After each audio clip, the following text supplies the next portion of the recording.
Brought to you by NBC bearing, भारताची पहिली bearing उत्पादक। माझ्यासोबत शिवसेनेचे नेते रवींद्र दंगेकर आहेत। खरं तर 2 दिवसापूर्वी त्यांनी उपमुख्यमंत्री एकनाथ शिंदे यांची भेट घेतलेली आहे। मामा, पंढरपूरमध्ये तुमची सगळी ही भेट झालेली आहे।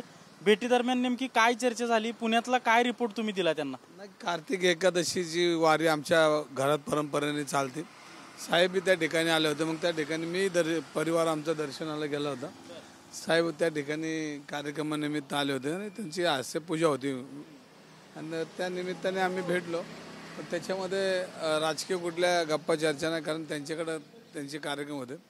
मी एक 10 मिनिटं भेटलो आणि तशी काय राजकीय चर्चा तिकडे झालेली नाही, पण एक ते पूजेला आलते मी पूजेला गेलो, त्यामुळे काय आमची बाकी राजकीय चर्चा काय त्यांच्यावर झालेली नाही। दिवाळीच्या मुहूर्तावर तुम्ही जे पुण्यात बॉम्ब फोडले त्याच्यावर काय चर्चा झाली का? नाही, याच्यामध्ये परत एकदा सांगतो की ह्या सगळ्या प्रकरणामध्ये जैन बोर्डिंगचे माझं समाधान झालेलं नाही। जैन बोर्डिंगच्या प्रकरणात अजून समाधान झालेलं नाही, कारण ह्याच्यामध्ये माझं नाही, सगळ्यांचं समाधान नाही। हे 230 कोटी रुपये कोणाचे आहेत आणि मग ह्याची चौकशी होणार आहे का नाही, हा पहिला महत्त्वाचा मुद्दा आहे। आणि ह्याच्यामध्ये जे व्यवहार जो झाला आहे डिफॉल्टर, ह्याच्यामध्ये सर्वस्वी जबाबदार एक संस्था आहे, कोर्ट डिफॉल्टर आहे, ह्यांची चौकशी झाली पाहिजे।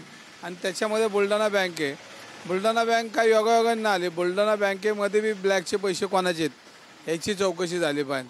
आणि ते सरकारने ते पैसे हा व्यवहार पूर्ण करून ते पैशाची पूर्ण चौकशी झाल्याशिवाय हे पैसे परत त्या संबंधित लोकांना देऊ नये। ते कुणाचे, तुम्हाला कुणाचे वाटतात पैसे नेमके? त्याच्यामध्ये या पैशाला बुलढाणा बँकेतनं आलेले पैसे, बाकीचे हे सगळे पैसे ब्लॅकचे व्हाईट करणारे हे यंत्र दिसतंय ते बुलढाणा बँक। आणि बुलढाणा बँकेची चौकशी झाली पाहिजे, कारण बुलढाणा बँकेमध्ये सगळी गडबड आहे आणि ही सगळी नियमबाह्य काम करते। म्हणजे ह्याचा अर्थ की त्या ठिकाणी असणारे पैसे हे कोणाचे त्याचा तपास झाला पाहिजे। निलेश घायवळ संबंधाने तुम्ही अनेक आरोप प्रत्यारोप करत असता, मात्र पुण्यातील गुन्हेगारी दिवसेंदिवस वाढताना दिसते, कमी होत नाही। मी निलेश घायवळ विरोधात बोलतो असं नाही की जेणेकरून म्हातारी मेलेलं दुःख नाही काळ सोकलला पाहिजे। आमचे राजकीय लोक ज्या पद्धतीनं गुन्हेगारांना आजूबाजूला ठेवतात त्याच्यामुळे हे सगळे प्रकार घडले जातात। आज काल एक कोंड्यामध्ये दुपारी गोळीबार झाला आणि आता ह्याच्यामध्ये 70 टोळ्या मी ओरडतो की 70 टोळ्या कारण यांचा बंदोबस्त केला पाहिजे आणि एकदा पोलीस आयुक्तांना फ्री हँड दिलं पाहिजे। मी तेच सांगतो की एकदा फ्री हँड द्या, म्हणजे जेणेकरून तुम्हाला माहिती, शेवटी महाराजच्या भीतीने भूत बी पळून जात असं म्हणतात। एकदा पोलिसांनी व्यवस्थित जर कारवाई केली आणि कुठेही त्यांच्यामध्ये आपण आलो नाही तर गायवासारखे आरोपी बी पुण्यातनं पळून जाणार नाहीत। आज ही पुणे शहरांच्या पोलिसांची नाचक्की आहे, पासपोर्ट बनवणं, पळून जाणं, गुन्हेगारी करणं। आणि त्याच्यामध्ये इतके जर लोक तुमच्याकडे गुन्हे दाखल करायला होते, का नाही दाखल करून घेतले हा महत्त्वाचा प्रश्न आहे। आणि त्यानंतर 2-4 गुन्हे दाखल झाले, म्हणजे याची सर्वस्वी पोलीस लोक, काही अधिकारी सगळेच नाही, काही अधिकारी, आणि हे अशा पद्धतीने जर लोभापोटी जर अशी कामं करत असतील तर आता सर्वसामान्य जगायचं कसं हा महत्त्वाचा प्रश्न आहे। समीर पाटलांनी तुम्हाला नोटीस पाठवली होती मानहानीची, पोहोचली का तुमच्याकडे? मला नोटीस पोचली, 7 तारखेला मला बोलवलं आहे, मी वकिलांशी बोललो आहे। त्यात आमचे मित्र आसिम सरोदेंचेच काहीतरी सनद काल काढून घेतल्या, तर मी त्यांना भेटणार आहे उद्या। आज मला जर माझ्या काम आहे आणि मग या देशात, या राज्यात काय मला काय कळत नाही, सर्वसामान्यांना किती अडचणी आहेत आणि एखादा बोलला तर त्याच्या फार घरादारावर व्यवसाय, आता त्यांच्या व्यवसाय पोटापाण्यावर विषय येतोय। म्हणजे आता हे अशा पद्धतीचं आसिम सरोदेंची सनद रद्द झाली ते चुकीचं आहे? नाही, माझं म्हणणं आहे की तुम्ही पोटापाण्यावरच का आणता, आता शेवटी पोटापाण्याचा प्रश्न आहे। तो माणूस काय श्रीमंत असं नाही, पण त्याचे 3 महिने त्याचा आता व्यवसाय बंद व्हायची वेळ आली आणि त्याच्या नावाला ठप्पा लागतो ना, की एखादा मोठा वकील आहे ज्यांनी पुणे शहरात आणि अनेक वेळा सार्वजनिक जीवनामध्ये जे लोकशाहीमध्ये वाटतंय ते बोलत होते, पण त्यांचं आता तोंड बंद झालं, तर बघायला लागेल काय। आता ते एकदा भेटतो त्यांना मी।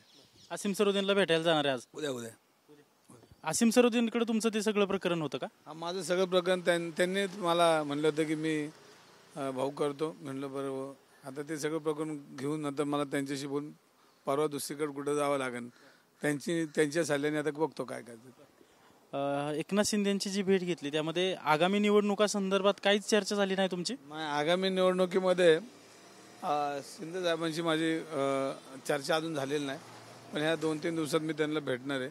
कारण आज कॅबिनेट असल्यामुळे ते काय मला भेटतील आणि तेवढी वेळ मिळणार असं नाही, पण ह्याच्यामध्ये बऱ्यापैकी आता ते आदेश देतील ते आता आम्हाला त्याच्या पद्धतीनं पक्षाच्या पद्धतीनं त्या पद्धतीने कामकाज करावं लागेल.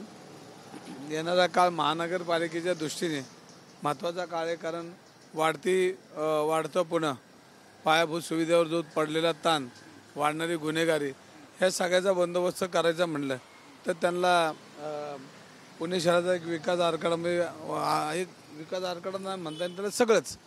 मग तुम्हाला ज्या ज्या गोष्टी पुणेकरांना आता प्रॉब्लेममध्ये येतात त्याचाही अभ्यास करून येणारी निवडणुकीला आम्हाला समोर जावं लागेल. आणि मला विश्वास आहे की पुणेकर बदलतील, नवीन लोकांना संधी देतील, नवीन युवकांना संधी देतील असं मला पूर्णपणे आशा वाटते. तुम्ही महायुतीमध्ये आहे मामा, आणि गेल्या काही दिवसापासून भाजपच्या नेत्यांचे तुमचे जोरदार खटके उडताना दिसत आहेत. अगदी वैयक्तिक पातळीवर ही सगळं चाललेलं आहे. भाजपचे नेते तुमच्याशी जमवून घेतील असं वाटतंय पुण्यात? मला कुठं नांदायला जायचे त्यांचे, तर मला पुणेकरांच्या बाबतीत बोलायचं. मी पुणेकर आहे, पहिलं तुम्हाला सांगितलं. मला कोणाच्या महायुती म्हणून एकत्र निवडणुका लढवणार ना आता ते शिंदे साहेब ठरवणार, मी थोडीच ठरवून, ते प्रमुख आहेत, त्यांनी जे ठरवून तसं आम्हाला पुढं जावं लागेल. पण मला कोणाच्या घरी नांदायला थोडीच जायचं काय. भाजपचे नेते जमवून घेतील वाटतं? अरे मला कोणाच्या घरी नांदा, मी पुणेकरांचा आहे. मी पुणेकरांच्या विकासासाठी, पुणेकरांच्या पायभूत, पुणेकरांच्या विषयावर माझी बांधील की बाकी कोणाची नाही. आपण पाहतोय की उपमुख्यमंत्री एकनाथ शिंदे यांची भेट घेतल्यानंतर राजकीय कोणतीही चर्चा झाली नसल्याचं रवींद्र दंगेकर यांच्याकडून सांगण्यात येतं. तर जैन बोर्डिंगचा जो व्यवहार रद्द झालाय त्यात मी आणखी समाधानी नाहीये, कारण या व्यवहारात नेमके पैसे कुणाचे लागले होते याची देखील चौकशी झाली पाहिजे, अशी मागणी रवींद्र दंगेकर यांच्याकडून करण्यात येते. कॅमेरा पर्सन विकी चव्हाणसह Ajinkya Dhaygude, TV9 Marathi, Pune. Brought to you by NBC bearing, भारताची पहिली बेअरिंग उत्पादक.